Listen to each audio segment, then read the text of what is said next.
Good evening, good morning, good afternoon. Welcome to the West Australian edition of Celtic Down Under, the weekend review. Still hosted by myself, Sean, joined by Anthony and Paul for the new season. Unfortunately, we've lost our fourth member. He's left us on a Bosman. That's a term you don't hear very often these days, even though that's essentially what happens still quite a lot. I think, how long did it take that to drop out the parlance, the use of the term Bosman? I think Rangers are pretty familiar with the term Bosman, but anyway, I'll, But I'll nobody say, digress. in the media, nobody says Bosman anymore, right? They just say Uh, like free agent is the kind of term now. yeah. But there must have been like 20 years there, right? Where every free agent was a Bosman. It's interesting. Mm. Interesting. And that Andy Webster one almost caught on, but it didn't quite. And that rule just disappeared. Don't know if you remember that one. That if you've got a 4-year contract, you can chuck it after 3 years. Do you remember that? No. I Anyway, don't I'm know. waffling. So, how Anthony? How's your? I guess I've not heard from you in a while. How's your summer been? How's your weekend? Well, How's the COVID worlds with the pharmacological industry? yeah. That the pharmacy's all settled down. That's all good. We're coming out. We're not coming out of flu season. We're still in flu season, but everyone's been vaccinated, so that's been good. The Gremlins are hopefully out of my laptop tonight because they were playing Havoc last week, which I couldn't join the three of you, which is a bit of a shame. To sort of preview the upcoming season. Learned how to make sourdough on Sunday. I was out for dinner on Saturday night, so I couldn't actually watch the game live. So I managed to stay dark for about 12 hours until I could watch the game the following morning. So it was a very happy house on Sunday morning, no hangover, and 3 points in the bag, and even better news coming out of Ayrshire that Rangers had dropped points already. I knew it was going to come, but I didn't think it was going to come so soon. So yeah, good weekend all round, and happy to be back chatting with you two. Oh, mate, you must have no life if you're happy to be chatting to me. Paul, how you doing? Yeah, no, I'm good. Good weekend. The obviously our game first and foremost, which was a decent start, although a bit of a mixed bag all around. But we'll get into that. And yes, as Anthony says, the icing or the cherry on the cake came on Sunday. So yeah, we've in amongst that we've got Women's World Cup, which is pumping, and yeah, basically looking forward ahead to the rest of the season and starting with Aberdeen next weekend. Mm-hmm. So we will cover the Celtic game. The Monday guys, the pot noodle are now on a Monday for anyone that didn't catch it last night. Or maybe it's 2 nights ago, depending on when you catch this. So the flagship's now going to be Monday, Thursday, and we'll have some not live shows coming out on various other days. So we're kind of going to see how that one plays out. So just kind of stay tuned, I guess. We will cover the Celtic game a bit, give our perspectives. And there's also been quite a lot of other sporting stuff going on in our state and in and around Australia recently. We had the Ashes. Who won the Ashes, guys? What happened in the end? I heard lots of talk about it. The Ashes were retained, so it Retained. finished 2. So Australia retained the Ashes, which is great. It ended up with a two tied series, 2 wins each, Yep. and one draw due to that washout at Old Trafford. What a shame that was. So yeah, as the current holders, Australia retain the Ashes on a tied series.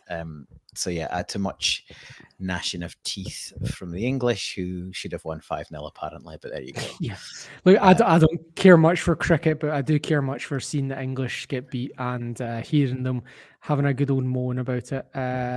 What was they were saying they had they won the moral ashes? I can't remember what was the term they used.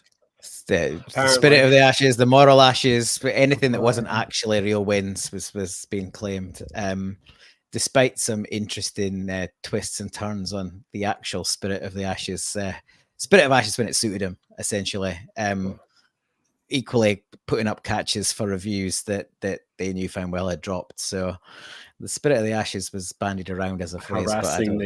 Harassing the umpire for a new ball every over because they weren't happy with the old one, and then the blind umpire finally gave them one, and it totally changed the match the last game. But anyway, Ben Stokes, England captain, he lost the Ashes, and apparently British Airways lost his luggage a few days later when he went on holiday. So karma's a bitch. I'm sure that was not an accident or a coincidence. Interestingly, Australia also beat England at the World Cup final of netball. Yeah. I'm now a massive netball fan. Go netball. Woo! Since I learned that Australia beat England at it. Yeah, and England jammied it through in the World Cup again last night. Interestingly, in the netball, I think in the earlier parts of the World Cup, they met in like a group stage or whatever, and I think England did beat the Aussies, and there was much excitement and celebration. Got their And then hopes up. fast forward a few days or weeks, and they met in the final, and obviously they didn't quite replicate that earlier score. So, yeah. So we're obviously we've been deep in this World Cup in Australia. We've had a few games in Perth. It's been massive. The Matildas game last night, there was something like 6.5 million people watching it live in Australia, which the most watched sporting event outside a couple of AFL Grand Finals in the last decade. So massive coverage, and getting that that female viewer to watch sport as well. So quite an impressive achievement. And that was essentially just over a quarter of our population watching that, right? So it's like that's no small feat, right? 6 million people in the UK watch something that's like less than 10%. Over here, that's a quarter, right? So it's not like you know what I mean? Like numbers are numbers, but that's a massive percentage. So yeah, Australia did well last night. They beat Denmark 2-0. Same night, England jammied it through on penalties against Nigeria. So Australia have got France, who are currently 3-0 up, and will be going through to play us on Saturday, 3 p.m. If we win that and England beat Colombia, then we'll be playing against England in the semi-finals next Wednesday. So, I don't know. Do we want to play England? Is it too risky? Do we need to just think about France first, since they're actually a really good team? Well, a few of the big teams are already out. I mean, the USA got beat by Sweden on the penalty kicks. Median Rapinoe's penalty still in orbit somewhere. So Canada, decent team, they're out. There's a few big names already out the tournament. So you don't know. Obviously, getting into that sort of it'd be semi-final, wouldn't it? So yeah, semi-final stage. You don't have to play somebody decent. So it might as well be England. And then onto the final. And as I was saying, every game that the Matildas managed to win, particularly without Sam Kerr, she came off the bench the other night. It just means that it gives her a bit more chance for a calf to heal, and hopefully she can play a part at some point in the tournament. So, but they're finding the form at the right time. So they're a wee bit scrappy first couple of matches, but you don't win a World Cup at the start of a tournament, you win it at the end. So they definitely seem to be in the right sort of trajectory in terms of performances. So just need to hope we can carry it on. Yeah, and I've really been enjoying it. The quality is. I remember watching it like maybe 12 years ago. I can't remember. Even the last one when Scotland were there, I watched that a little bit.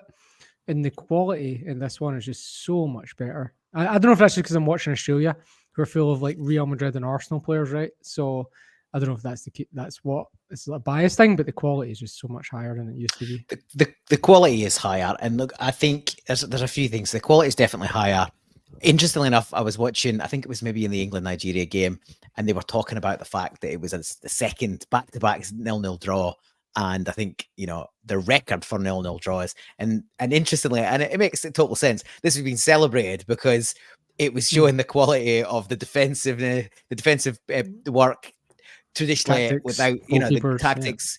Yeah. Goalkeepers have been particularly poor down the years. That's been where everything else has moved forward. The goalkeepers have been one of the last to get, and look, some of that's, physicality and height and all of that based on, the goals are the same size and typically a little bit smaller goalkeepers. But, so yeah, that's definitely happening. I've not watched a lot of the games, but I've watched bits and pieces of games, caught, half hour here and there and 40 minutes here or a half here. And the quality, I've been really impressed with the quality. It just, you can tell there's a cut through because this is it makes sense this cut through locally to us in Australia, but I'm seeing more on social media, like across the world, in terms of people that are posting locally in Australia. We've got, real mixed crowds going. I'm on group chats with other lads and they're all watching the game. And I'm like, when like that's, and there's a clear shift. And I don't know, it's obviously sneaking up, and this is the first World Cup for me where it seems to have genuinely cut through. and long-standing guys who would have only watched sort of men's football are taking a heavily invested interest and actually enjoying the quality. The Mary Fowler's ball to Caitlin Ford for the opener is, I don't care what level you're at, that's one of the best passes you'll see. Pings at 40, 50 yards, threads it through the eye of a needle, 3 players cut out, and then it's actually Ford's little touch that puts it into her. So it's basically one of the best 1-2s you'll ever see. And yeah, like the quality's there. I actually, interestingly enough, for the hype around England, and obviously they won the Euros, I was pretty unimpressed by their performance against Nigeria. I thought they were flat. I didn't think the pace was there, and correspondingly, Nigeria were like really energetic and really the high intensity game. I guess the other thing I've noticed is that there doesn't seem to be that high press in tactics that there is become real common across the men's game. So there's obviously still some development, but there's definitely there's good technical skill. Not always, obviously. There's the odd bit of calamity kicking around as well, but there certainly seems to be a much higher standard. And I watched both those games last night, at least portions of them, and enjoyed both games. I think it was just a shame that Scotland never made it. I mean, they were only one game. I think they played, it was Norway. I think they knocked them out, I think, in the end. So it was only one game away from actually making it. And it's just a shame because I think this tournament in general has been a real showpiece for women's football. So it's just a shame that they didn't make it, I guess. But, well, it is, but I guess that domestically, last season's the first season that women's football's really cut through for a mass audience. You would say, if you look at the way the games were, the women's team getting games at Celtic Park and big jumps in attendance and coverage, and without sort of labouring that point, we've always sort of touched on the women's team. Well, not always, I guess, as it got more exciting towards the end of the season, we got involved. But they've had a huge turnover, but they do look like they've signs of, there was a concern there that a lot of the key players from last season had moved on. But it does look like that, good players are being brought in, albeit potentially some of them on loan. But I think it's just important to get good players into the women's game to flow through on that momentum, both locally and I guess more on a bigger scale. Maybe we should have done better to hold on to Jacinta, but we'll touch on that later. Yeah. So I was going to talk about the NRL, but there's a good segue there with talking about the Mary Fowler pass. Anthony, was that Mary Fowler pass Turnbull-esque? Well, or was it Kyogo-esque? It depends on what side of the social media fence you sit on, Sean. Because there's some people on social media who say, "Oh, we're bigging up David Turnbull because that's going to be it. That's going to be our new sign, and just going to be playing David Turnbull." But to be fair, the boy's he's played really well pre-season. He's one of the lads that has stood out. He should have had a hat-trick on the weekend. He took his penalty well, and we are obviously, without Aaron Moy, we are down a penalty taker. So that was reassuring to see that he slotted that away.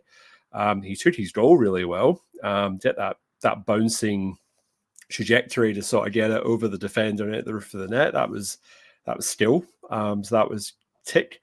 He got an assist as well for one of the goals. And he should have another one. What? I thought did he get an assist? There's a lot of chat about him getting an assist, but I think people are talking about the header that went to Abada. So he's an assist and assist, I think. But I noticed that dialogue's been creeping in to sort of big him up a little bit extra. But, there's that, and I think it was mentioned in the post match. I was listening to Brian Rogers' comments before I came on, and then he should have had a hat trick because the keeper Ross Laidlaw actually put a good save, and one of those ones where maybe could have done a wee bit better. I probably had more time than he realised, but he was the Daffabet man of the match. I mean. My biggest concern, I suppose, is O'Reilly and David Turnbull in the same starting 11. I'm not 100% sold on that. I think at Celtic Park at home, when you're playing against a Ross County or teams in the bottom half of the league, to be honest, I don't really think it matters. But away from home, or when you're playing, the top four, for one of a better term, I'm a bit concerned about the balance of the team, having both of them playing side by side. But attacking wise, he's he's looking the goods. He came on against Athletic Bilbao and made a difference.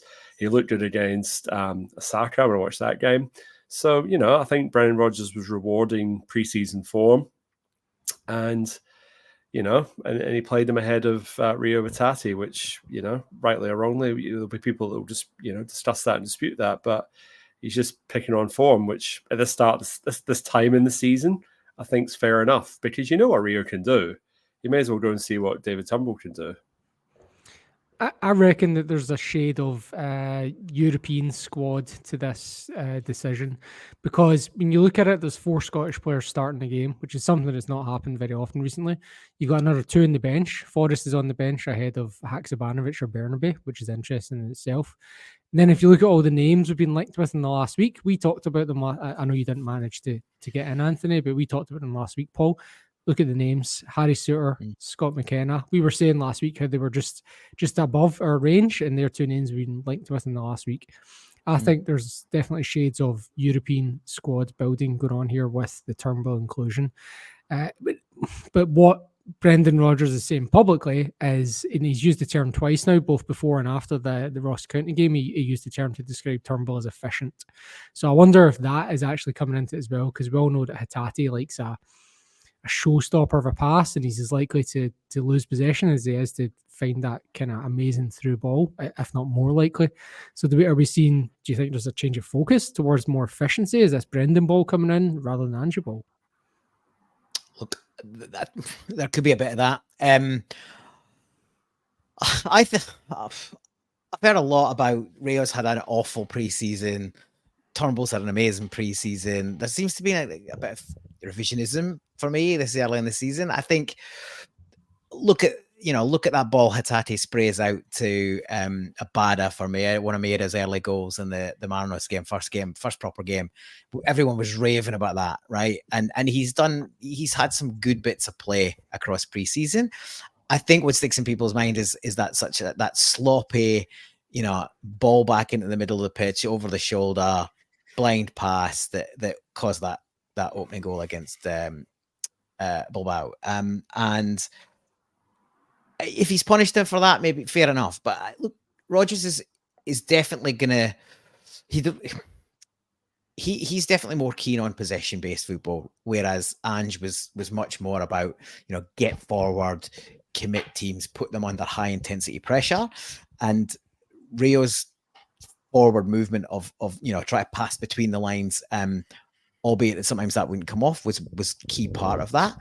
I don't think he loses possession as much as has been made out of in the last sort of 72 hours, to be honest. Yeah, it's fine margins at this level, right?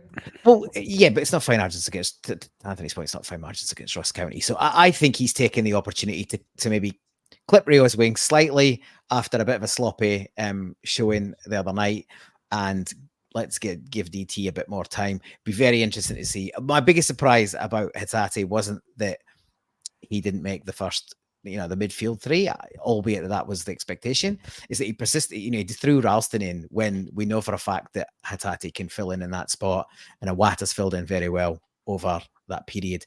And I know Ralston's a natural right back, but I'd have preferred either of the 2 Japanese lads to the performance we got from Ralston. And I know he's still coming back. He played a few bits of games at the back end of last season after an injury, and then he's had another little knock in pre-season. But that first goal is an absolute, well, sorry, not the first goal, the potential penalty in the county game is, Hart makes a bit of a meal of it, but he's not given much to work with. He's got this weird looping, bouncing high pass back from Ralston, which I don't even know if that's what he intended to put it back. He can't have intended it to come like that, but I don't know if he's even attempted to get it back to Hart, or where he's attempted to get that ball. But Hart probably just needs to come and, low head it, or, just take everything with it and get rid of it instead of trying to chest it down in his own box. But really, and then there was I think there was a chance, either just before or after that, when Murray was running at him and he backed off right into the box, and then he made a half-hearted challenge, which sort of deflected, but back off Murray and into his path. And but for a good Carter Vickers block, potentially there's Hearts in real trouble there. And that was all early doors. So Hatate, I think, was against Hearts at Tynecastle in the second half of last season. Hatate played it right back, and he was really good that day. And we know that he's played left back, even though he's probably better on his right foot. But he was crap against Hibs when Eli Ewing was running at him, and he was targeted. So yeah, he did have one good game, right? But then he has a bad game when he gets targeted in the next one. I think I'd prefer him to Ralston at the moment, to be honest. Anthony? It's catch-22 because Ralston's obviously short of a gallop. He's not had much for pre-season. So you're kind of forced now to play players when maybe they've not had much game time. CCV, he was less noticeable, but you can see he wasn't quite at his 100% either.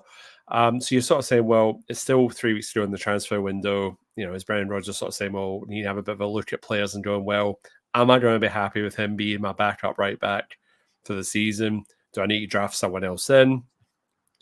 Ross County at home, pretty safe fixture.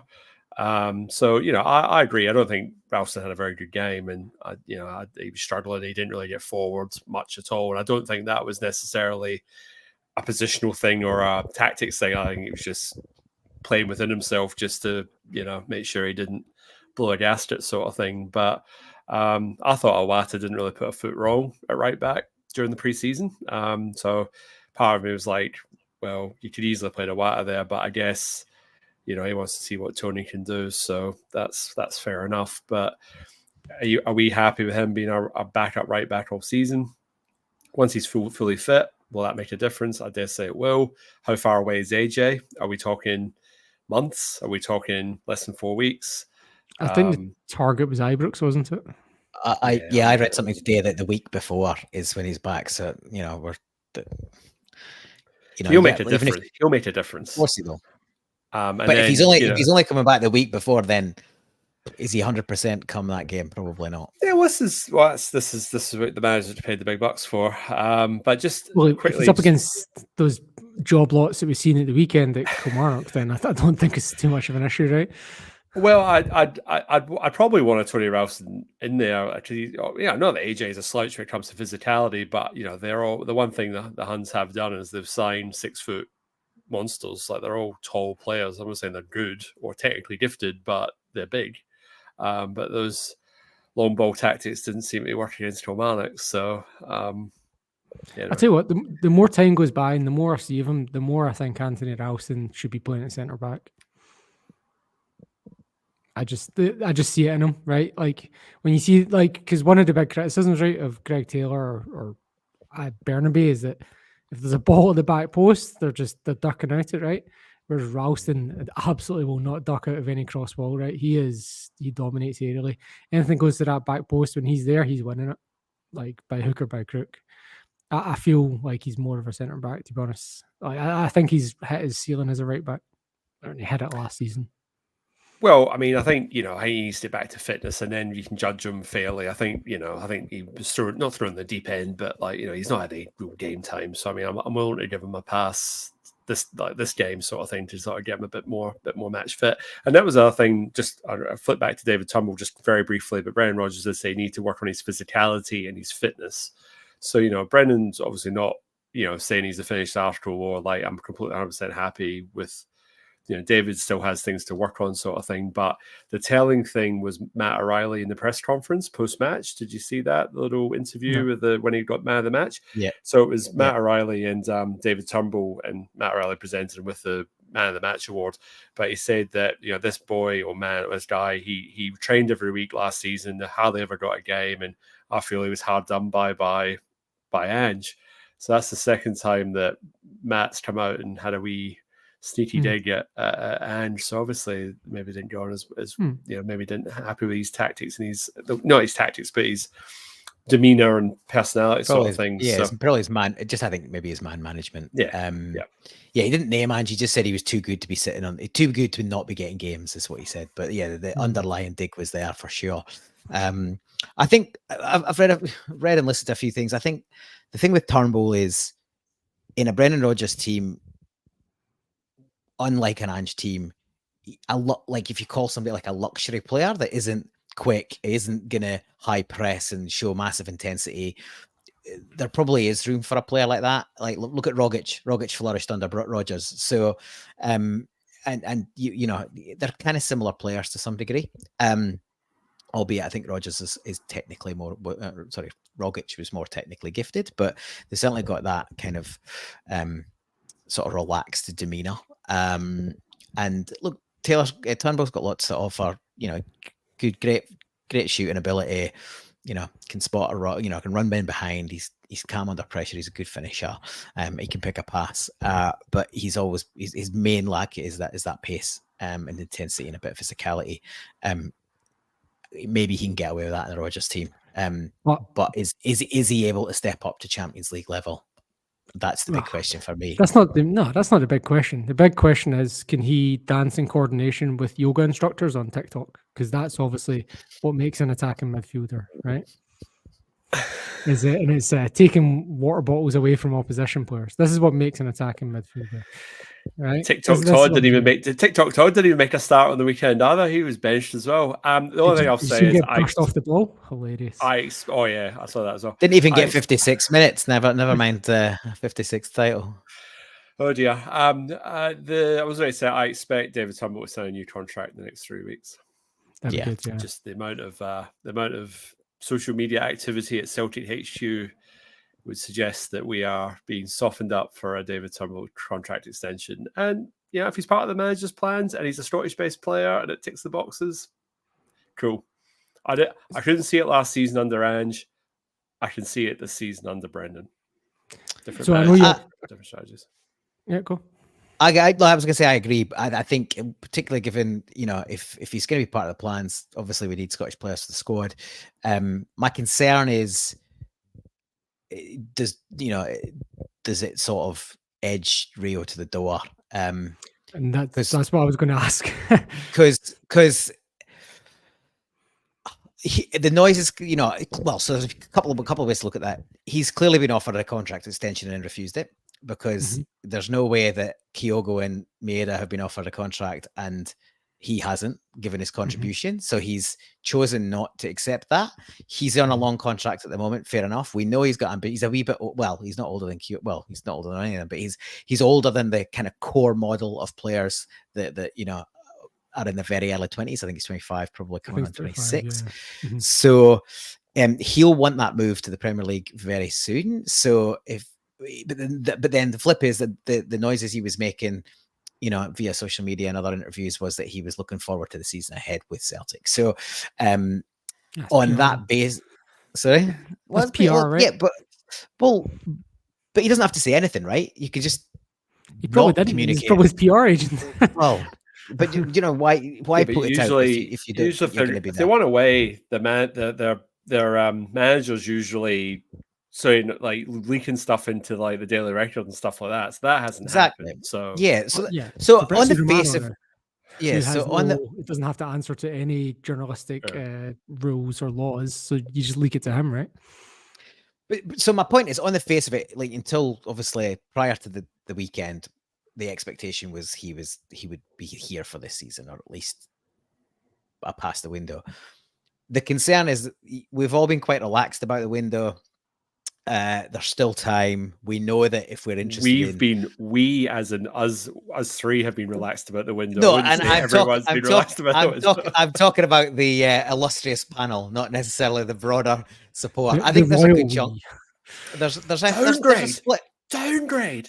There's a split, right? There's people like ourselves who have been relatively relaxed, and then there's people that are losing, they're losing their shit. But as we move closer to that deadline, naturally, if the incomings that we expect don't materialize, and so if we don't add one or two that are first team ready, and somebody like Rio Hatate leaves in the last few days of the window, I think people will rightly be able to say that we'll start the season, or we start the post window weaker than we finished the season. That's already been bandied about. I think that's debatable at the minute, and it certainly shouldn't be debatable by the time the window closes. We should have added some quality and taken the squad even if it's just a bit further forward than it was when the season finished.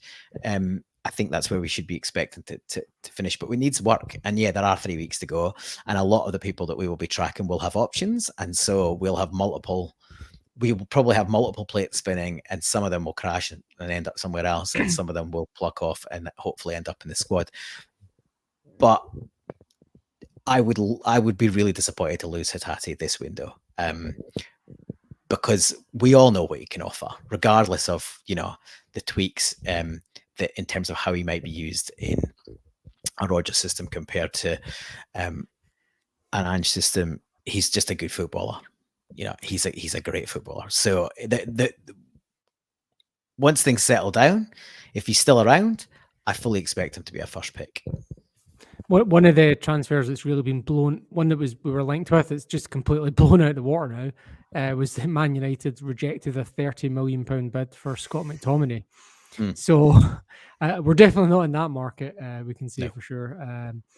Two players, it looks like Haksabanovic is on his way, which was interesting because he played quite a lot in the preseason, but he's obviously just Rodgers like, nah, you're not in my 18 somehow. Which is fine. Maybe that makes space for Vata. And then the other one that was bombed out again, one that did well in pre-season, Bernabe, which is interesting. Just you mentioned Carter Vickers earlier, and I actually had a point that I kind of think managed to get in. The fourth goal we score, it's his pass. So if we're giving Turnbull credit for the kind of Abada assist to Kyogo, the Kyogo assist to O'Reilly, it's Carter Vickers plays it into Kyogo, and then 2 touches later, the ball's in the back of the net. Off Carter Vickers' foot. So that was, I thought, like, when we're talking about Brendan Ball versus Ange Ball, right? The Brendan Ball didn't seem as relentless as we're used to. It was maybe about 80% in terms of forward pressing, and even less than that in terms of actual intensity with the ball. But if you're talking about Brendan Rodgers keeps using the word efficiency, well, there it is, right?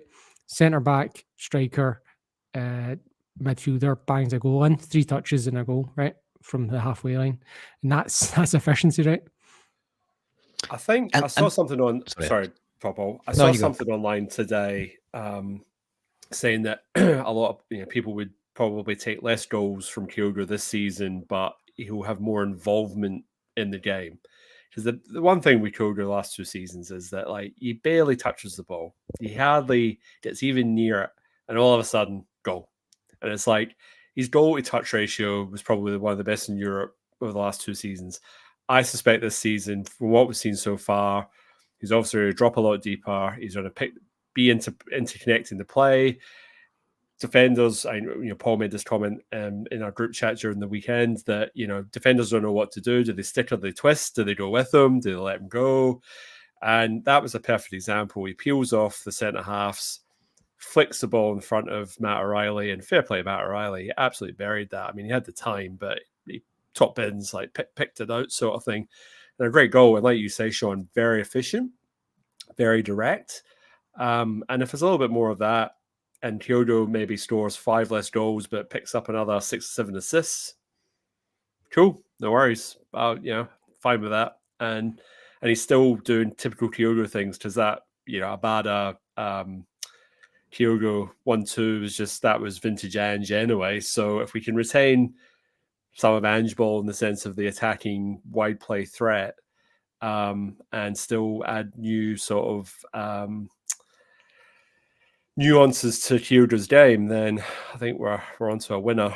And I think, like I said, we need to hold on to Abada this window as well. Like that right wing position, he really needs to be a nail-on starter, and he really needs to make that his own this season. And I kind of feel that there's a possibility there of maybe signing another left-sided winger to replace Jota properly. Maeda can be a bit frustrating. I know I'm digressing here, but Maeda, when the ball's getting played over the top, he's running at the channel. Brilliant. Maeda, Chris Sutton said it. Maeda coming short to try and play a short pass or hold the ball up just doesn't suit his game. So I think we do need a plan B in that left wing position. So I don't know whether we need to dip into the market and have a proper replacement for Jota. So I think that transfer came a little bit out of the blue. So for me, the signings would be a replacement left winger, potentially another number 10 if I'm being greedy, And then we're already touched on this now. We may as well touch on it now. Is really should be maybe looking at another goalkeeper as well. Because one player that hasn't started the season terribly well was probably Big Joe. A bit shaky. Yeah, and just before we move on from Kyogo, the assist we're talking about, it's sensational assist, right? Because he's going away from goal and he plays it over his own shoulder with one touch, and it's such a perfect pass that Matt O'Reilly, his next touch is the shot, right? He doesn't have to take a control touch, so it's outstanding. And it's just the movement's created this big hole, and he does it in the first half as well. That chance that Turnbull should score for his hat trick, where again Kyogo's played the through ball. Like, it's absolutely killed the Ross County defence, and it's just like a good save from goalkeeper / not a great effort from Turnbull. But like, I think we'll see a lot more of that from Kyogo this year, as those through balls, as you're mentioning, more assists. And we got their first preview of that at the weekend, and I think we can kind of expect a bit more of that, which was good. Joe, sorry, Sean, just one last thing on that Kyogo stuff. You're both spot on, but I think the thing that it now puts the whole league's seen that, right? It puts massive doubt in every defender knows that Kyogo's a handful because he plays on the shoulder, he's got pace, he won't give you a minute's peace. Now they're going, shit, he might drop deep. Do I go with them? Like, they're now got way more to think about. And he was dropping as far into just inside his own half at some point. Oh, he got the centre back got booked, filling him in our half. We would have never seen that under Ange. So yeah, his performance was brilliant, very exciting. Nawrocki, I think, played the ball in to him for the first flip round the corner to Turnbull. If it wasn't him, it might have been Taylor in the inverted position. So that was great. Last point on the O'Reilly finish. Yes, it's a brilliant ball, and it's a great finish, as Anthony said, but the composure to just wait it. Like, the angle's going away from him. He lets it bounce 4 times before he strikes that on his weaker foot. And yeah, it's just class. And I thought O'Reilly was brilliant all day long. He wasn't playing his usual higher up position. He was sort of floating a little bit more as a box to box midfielder to some degree. He quite often had a starting position next to Karl Mack. We found him out in he was almost playing at wing when he set up Turnbull second. He gets to the byline and he clips a brilliant ball to the back post. I thought he was. This could be a real. He's been great, and obviously had a downward spell for a period, and then he came back towards the end of last season. And it's since been said that maybe there was some personal stuff going on, which would, obviously explain a dip in form. They're not robots. So he's already, contributed lots in the time he's been with us. But I think this could be a breakout season for O'Reilly in terms of how it progresses for him in terms of his overall contribution. So it's a lot to be excited about there. Sorry, Sean, I think you were going to ask about. Sorry, Sean, just one more second. No. Just Kyogo's performance gave you that Dembele-esque. That was how sort of Dembele got involved in the game, and even Edouard on his pomp. That was kind of that when he dropped deep and then giving and still getting on the end of things. So I think it's obviously a Rodgers. How he likes his forwards to play, and it's just that to me of everything is the most obvious change to the team. I mean, we can talk about the fullbacks inverting, not inverting, and maybe playing with 2 deeper line midfielders rather than just the one. But I feel that the Kyogo's movement has been the number one difference that stands out head and shoulders with everything else, and it's so far so good with that. Look, the overall, everyone's been saying the overall performance wasn't great or anything, right? And it was definitely a downtick from what we're used to under Ange. Maybe end of season exempting when we'd already kind of wrapped things up. But Ange was very clear that Plan B was to do Plan A better, harder, faster, right? Whereas Rodgers has already come out and said we're going to give them lots of different tactics, lots of different systems that are going to work in different situations that help. And we all remember the 3-2 game at Ibrox when 10 men, Edouard scored the goal, right? And you wouldn't really get that sort of thing under Ange, where players are just so drilled into a system that fans have never seen before, and they just go out and can do it. So I think we're not really going to be able to judge this. If you're judging it in one game, you're right, it's a backward step, right? But when we get to, say, the international break in October, we've played, I think, is that after 2 Champions League games, something like that. So I think we'll be able to have a good judgment on it then, when we've actually seen different types of system, which is because like the one thing you could say about Ange's system is it was really about hard work and more than anything, and just like really being full gun going for it, right?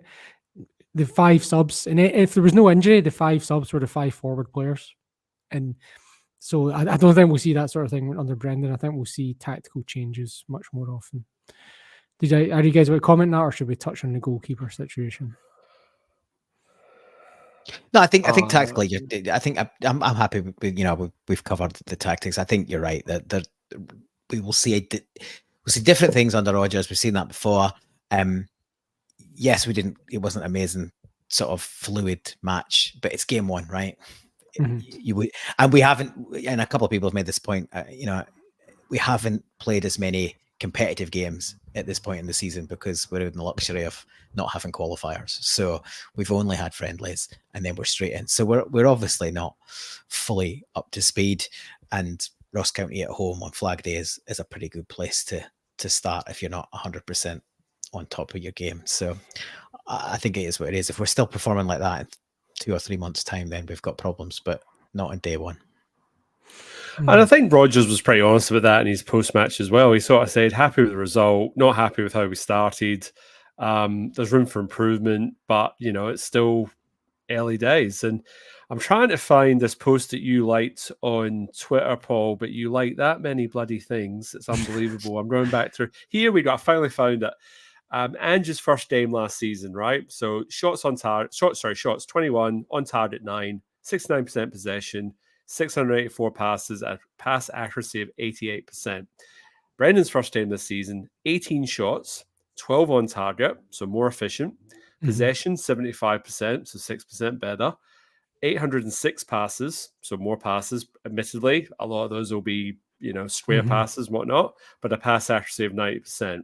So on those statistics, it was actually, we were more efficient. And that was, we're going to be revisionist and say, Ange was this and that. But Ange's philosophy of pressing and killing teams and still going at them at the 90th minute, it does wear you out. It's a very grueling process doing that every single game. So whether you're 3-0, 5-0, 1-0, continually going for the jugular. Whereas I think Brendan is a wee bit more cagey, a little bit, more nuanced in his approach. So, if you win 4-2 or you win, 5-1, 6-1, at the end of the day, is it going to really matter?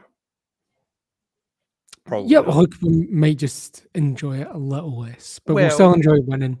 And if we do better in Europe, that'll be it, right? That'll be the difference. Yeah, absolutely. Joe Hart. So I think my personal opinion is Ralston's pretty much at fault for that. But as you kind of touched on earlier, Paul, Joe Hart should be heading it. But for me, that was a penalty, and we got away with it. That should have been a penalty. I agree with you. I thought on first view, I thought, this is, this could be a pen. And then on the replay, I was like, they're definitely going to give this under review on VAR. And then nothing. Because look, there's definite contact. I know people go, he made a meal of it, he went down late, blah, blah, blah. That all comes from this view, and it's one of my pet peeves right back from when I was playing the game as like even a kid. And you probably got it as a kid, but then gradually you don't anymore, is if you get clipped, unless you go down, you quite often don't get it. Now that's because the officials aren't good enough, not because, if you've been clipped, you're still being impeded. It's still a foul. I think it's a penalty, and I think we dodged the bullet on it. And obviously within, I don't know, 120 seconds or something, we were up the other end and got a penalty of our own. We got a penalty. Yeah, it was a Stonewall. But yeah, I just think we were very lucky there. And I think I've seen a fair amount of coverage, and nearly no one, if no one, Celtic minded, has come out and said, we think it's a penalty. But I think we're in agreement that all three of us think it was a penalty. Surprisingly unanimous. Yeah. It was. I think the only thing that sort of, and it shouldn't. You're right, Paul. It shouldn't. But the fact that there was a delayed reaction in him going down, he sort of kept his footing and then went, "Oh shit, I should have went down," and then went down, and that's like you say, you put it on VAR, you're just looking for the contact. You're not looking for whether he went down or not. It should be, did Joe Hart clip him? Yeah, he did. Well, he impedes him enough to not be able to be running at full pace to get on the ball to knock it in the net. Because otherwise, if he's at full pace, he probably retrieves that before it goes out for what became a goal kick, and he's got to tap in into an empty net. So I think, Yeah, and it's in his plus one for decisions going for us early in the season, which is unusual. But yeah, I'll take it for now. But yeah, I agree. It's been kind of swept aside because, like you say, we go straight down the other end of the park and we get a penalty. And as you say, that was a stone wall. I don't know what that guy was thinking. Like, Greg Taylor stepped into the box. He just went, "No, you're not." And like, as soon as the two hands come up, as if to say, "I never touched him," you 100% know you've definitely touched him.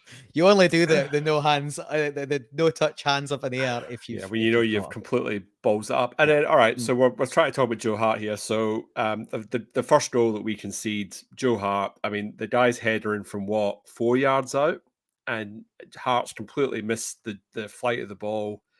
He's come out again, hands in the air. Yeah, that for me, that's a keeper's ball all day. Whether you catch it or punch it, whatever. But in the modern game, you probably punch it, but you should be getting something on it. He's trying to be coming to claim that's in his vicinity. So for me, that was poor. And yeah, he just seems a wee bit unsettled on his feet again. It's like he's been playing, Ange's system for 2 years. Like, you think that kind of bit of his game. I'm not saying he becomes Paolo Maldini with the ball at his feet, but like, every start of every season he seems really shaky. And it's like, if you just forgotten how to like pass the ball around like pre-season sort of things. So I don't know, but he seemed a bit off, and he was a wee bit shaky in the Wolves game. But then again, he had two centre halves that were sort of deputised, and so I thought, well, you give him a wee bit of slack there, but yeah, it crept into the game a wee bit on Saturday, which is slightly concerning. And realistically, Bain and Cedars, are they going to put any pressure on him? No, not really. That's why we need to sign a goalkeeper in the next 3 weeks. Yeah, I was mentioned this last week, and my view had started to turn last week. It's 100%. But at the end of last season, I was like, we can probably manage with Joe Hart as the number one for the season. Maybe we bring in his replacement in summer or in the winter window, and he puts some pressure on, and then there's a natural handover towards the second half of the season or at the end of the season.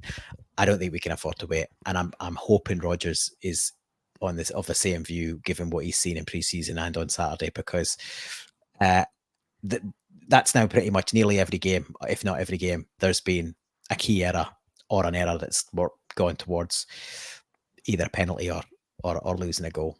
So, or very close, other been taking it out. So yeah, he can be rusty as well, but I think it's that given plus his age, and I just think I'd love to keep him. Like, I'm not going to be revisionist in any way, shape, or form. He was absolutely what we needed, and he was brilliant for the 2 years under Ange. And I would love to retain him at least for the rest of this year, because he's a leader in that dressing room, and he just seems to be like a brilliant bloke around the club.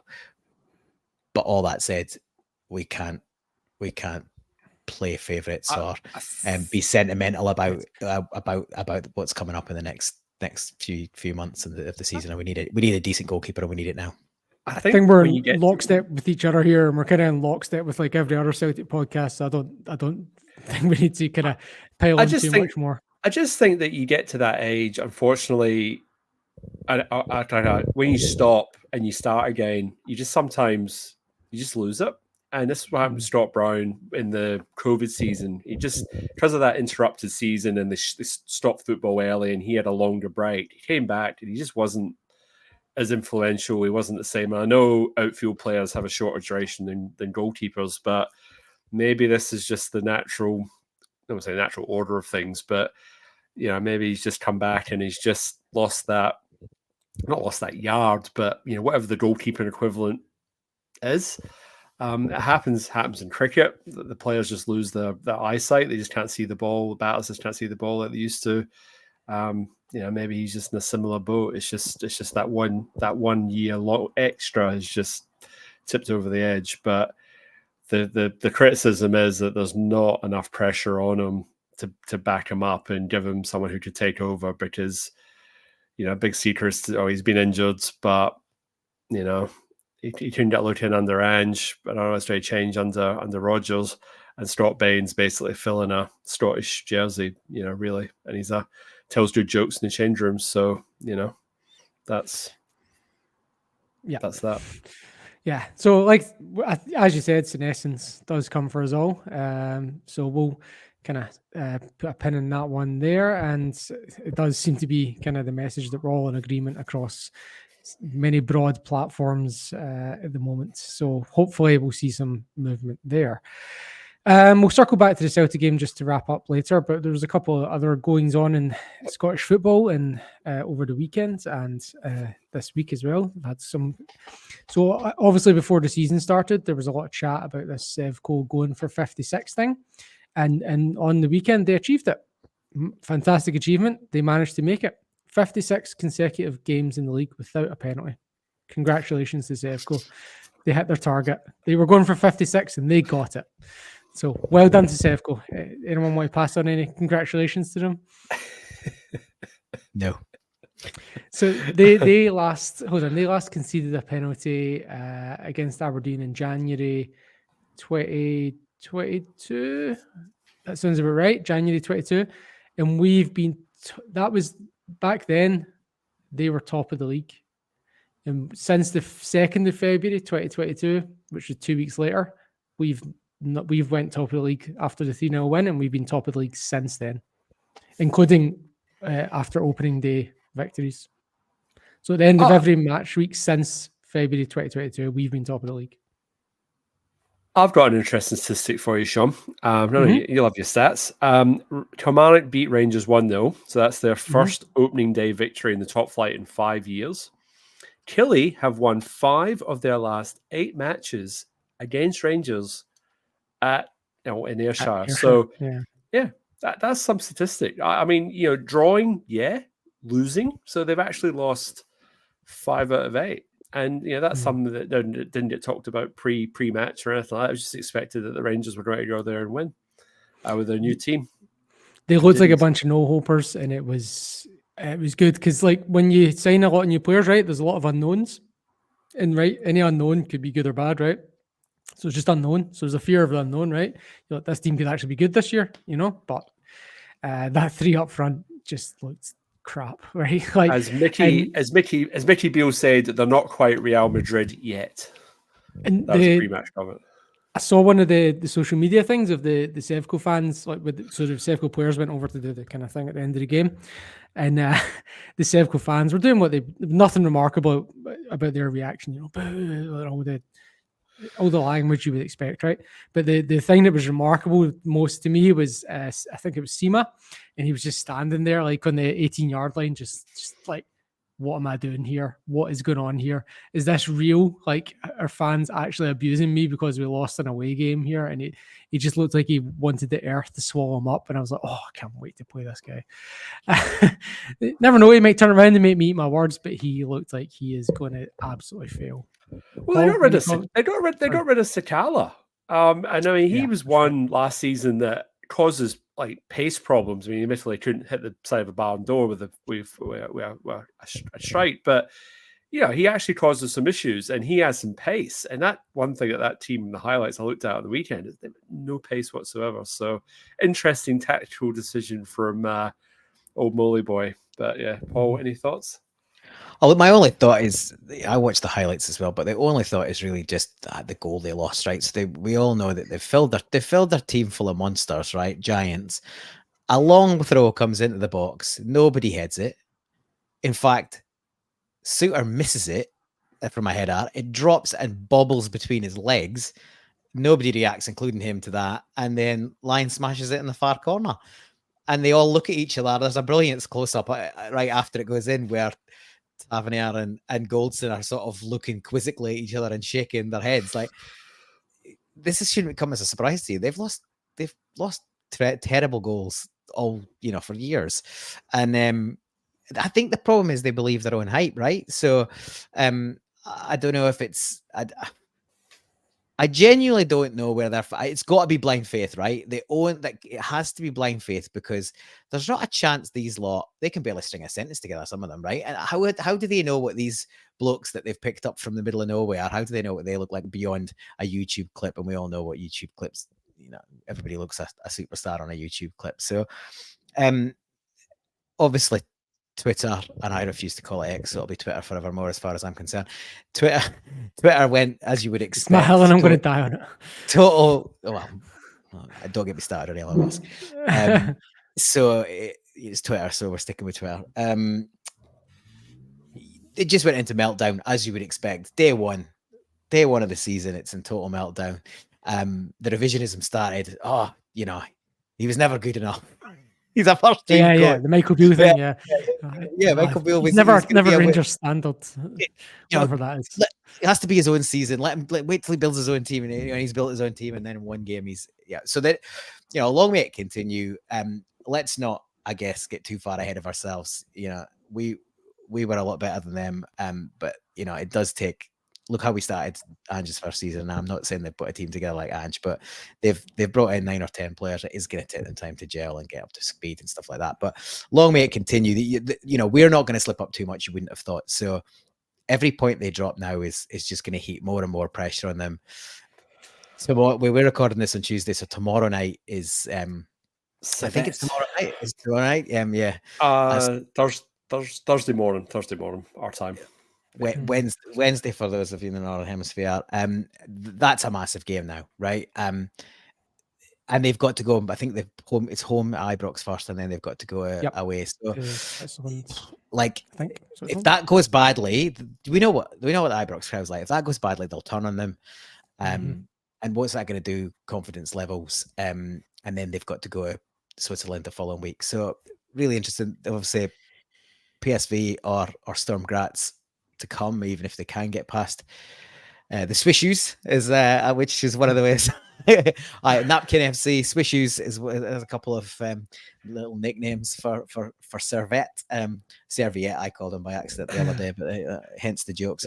But yeah, like they're under an amazing amount of pressure already, and they've had one competitive match. So let's see how it pans out. But I think we obviously should concentrate on ourselves, and we'll see how things come. But it'd be interesting. Yeah, it'd be very interesting to see where we all sit come that first game on the 3rd of September against them. We've got a big game coming up. So yeah, Aberdeen didn't start great on the weekend, but they've got new players in and still bedding in. But Pittodrie will be a tough task, and it'll be interesting to see what kind of team goes out there. So we'll see some changes to the starting lineup.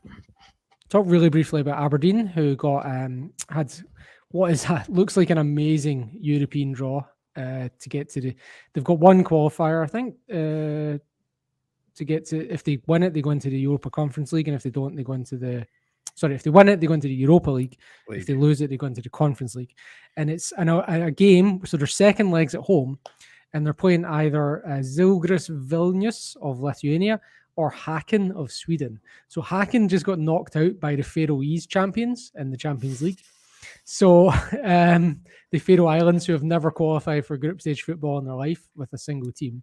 So this, on paper, it could not get any easier for Aberdeen. So they've got a great chance of getting to the Europa League. And if they don't, they've got a Conference League anyway, and there's not a massive drop there. As you mentioned, Sevco got Servette and then PSV if they get past that. If they do, then they're going to be coming back from Eindhoven before they play us at Ibrox. 4 days before, Yep. Hearts have got Rosenborg. Sounds hard, but Rosenborg currently 10th in their league, I think, and also needed penalties to get past some Diddy team in the last round. If they get past, so the Hearts have actually got a good chance there.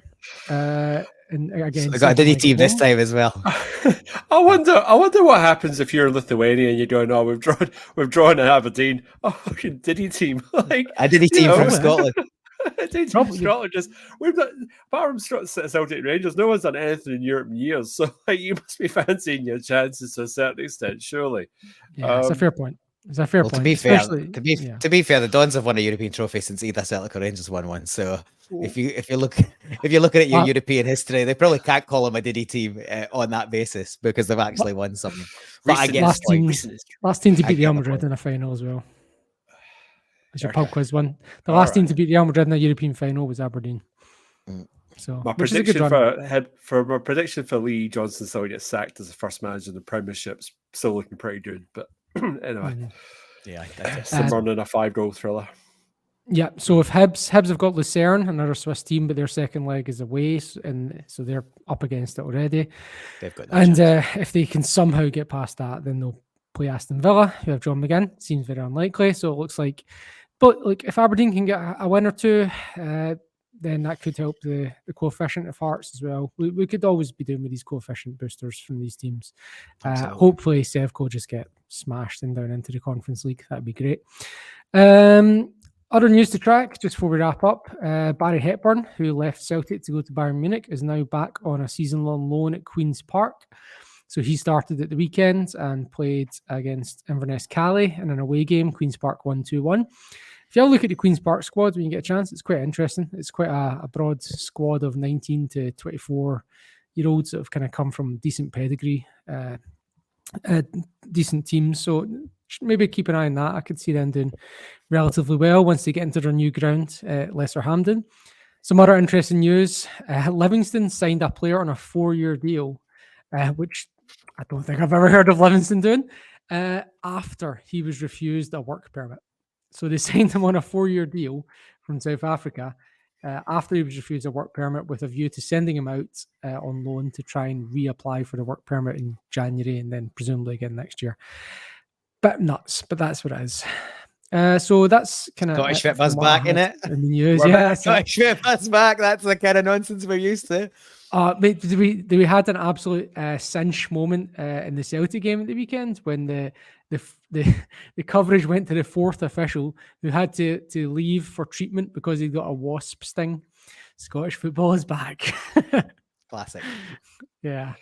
So we'll wrap up there, guys. Any final thoughts on the Celtic game? Any disagreement on the man of the match being Turnbull, Anthony?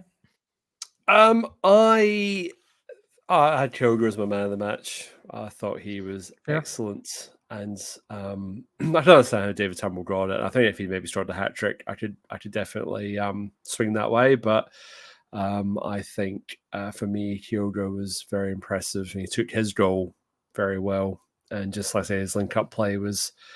I think it was just we hadn't really seen much of that before as well. So I think, yeah, for me, Kyogo was my man of the match. Paul? So yeah, a couple of things on the game. Wanted to touch on Paul, we're over an hour. Couple Come on, real quickly. The introduction of Yang and Home for me was brief cameos, but they would both looked like there's something about them. True story.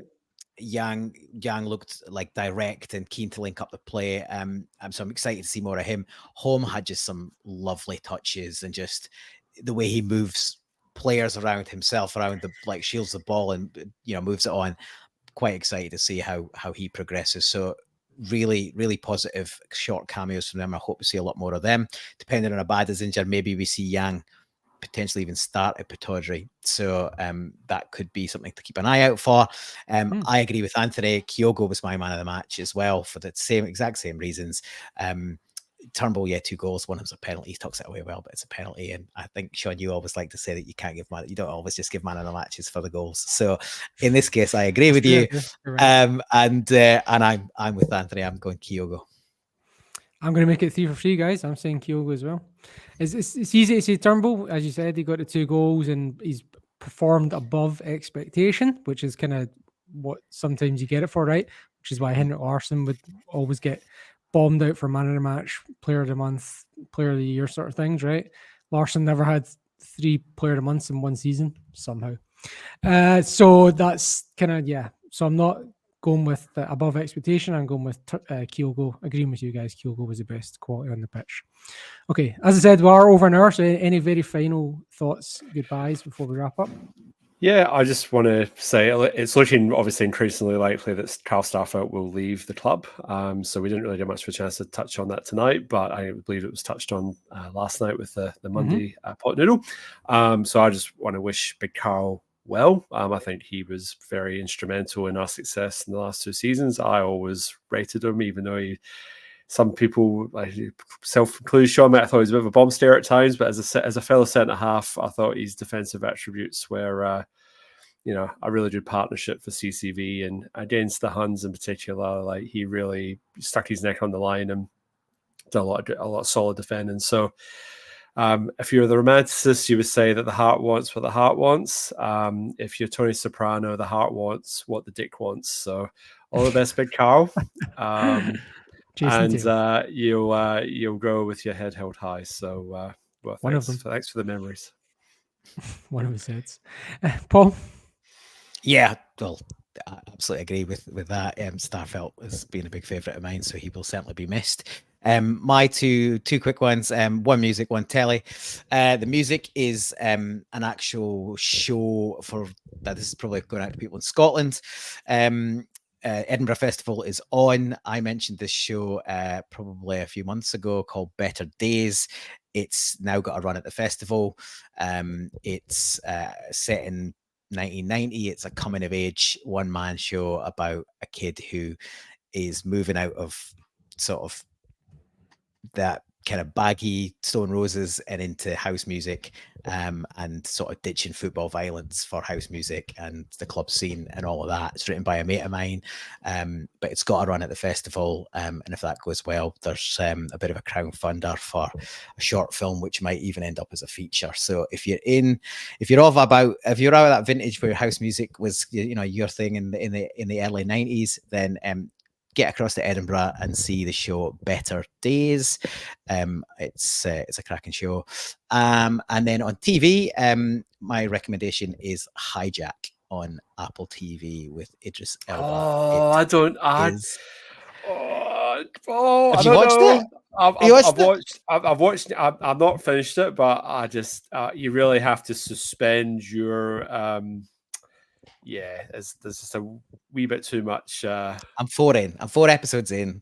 If I had my way, my wife doesn't like watching Apple TV. Apple TV. Yeah, big. I love Big Idris. I really do. He has that presence, but even he, I feel he's I'm really enjoying it. Yeah, I'm really enjoying it. 4 eps in, goes 7 eps in total. If it was up to me, in my house, we're not allowed to binge stuff. It's like 1 episode a night, which is really annoying. But if it was up to me, I'd probably watch them all in one run. So, horses for courses. I enjoyed it. So, check it out. Don't watch it if you're due on a flight anytime soon. I put it that way. Well, I wasn't allowed to watch it until we came back from Singapore. I went to see Oppenheimer. That was really good. But I'm a science teacher, so I don't know if I haven't seen that. I haven't seen it yet. I was just swinging over the name. They were just rolling out all the names. Like, here's Niels Bohr, and I was like, oh my goodness, just like, or here's Heisenberg. Oh, it was so good. The only thing I didn't like was how Einstein was just used for just random exposition. He just appeared from behind a taxi at one point. Like, it was really random, like Einstein's use in the movie. But apart from that, it was really, really, really. Is it over? Am I right in saying it's over 3 hours, Sean? It's about precisely 3 hours. Yeah, I don't go to the movies for 3-hour movies anymore. I wait till they come out and watch them at home. I can't sit in the cinema for 3 hours without going to this kind of sound experience of it is why. Anyways, yeah. So if you're going into movies, they kind of, just for an FYI for future, audio in a cinema is normally optimized for the 4th row.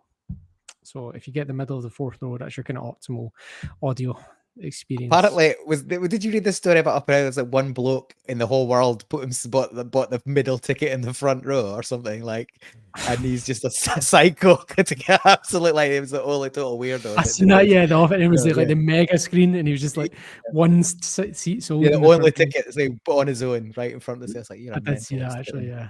And memes. Anyway, we are well over an hour, so I'll just wrap up there. Thank you for listening. If you are somehow still listening, please like our video on YouTube. That really helps us. Follow us in all the social medias along the top here, as well as Threads, which isn't quite added to the list yet.